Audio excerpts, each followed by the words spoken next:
প্রবাসী ছেলেরা বুঝবো কি কইরা তার মা কতটুকু খারাপ আচরণ করে, কতটুকু ভালো আচরণ করে ওই বাড়িতে রাইখা আসা তার বউটার সাথে। কারণ সে তো তাকে দূর প্রবাসে, তার মা তো খারাপ আচরণটা করে তার বউর সাথে, তার সাথে তো আর করে না। বাড়িতে রেখে আসা তার বউটাকে তার মা যেই পরিমাণ খারাপ আচরণ করে, মানসিক যন্ত্রণার মধ্যে রাখে, একমাত্র তার বউটাই বলতে পারে।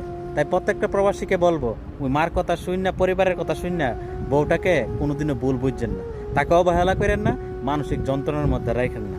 কারণ বর্তমান সময়ে 90% শাশুড়ি পুতের বউর বালা খাওন ভালো চলন এটা সহ্য করতে পারে না, পুতের বউকে সবসময় মানসিক যন্ত্রণার মধ্যে রাখে। বাড়ির থেকে ফোন দিয়া উল্টাপাল্টা আপনার বউ সম্পর্কে আপনার কাছে বললো, ওইটা অন্ধের মতন বিশ্বাস করেন না, এটাকে যাচাই করেন, অন্যায়ের প্রতিবাদ করেন, বউটার পাশে দাঁড়াইয়া বউটাকে মানসিক শান্তি দিয়েন। কারণ পৃথিবীতে আপনার বউর আপন বলতে আপনার ছাড়া কিন্তু আর কেউ নাই। তাই প্রবাসী ভাইকে বলবো, বিদেশে আছেন, পরিবারের কথা শুন না, বউটাকে ভুল বুঝছেন না, বউটার সাথে উল্টাপাল্টা খারাপ ব্যবহার করেন না, মানসিক যন্ত্রণা দেন না।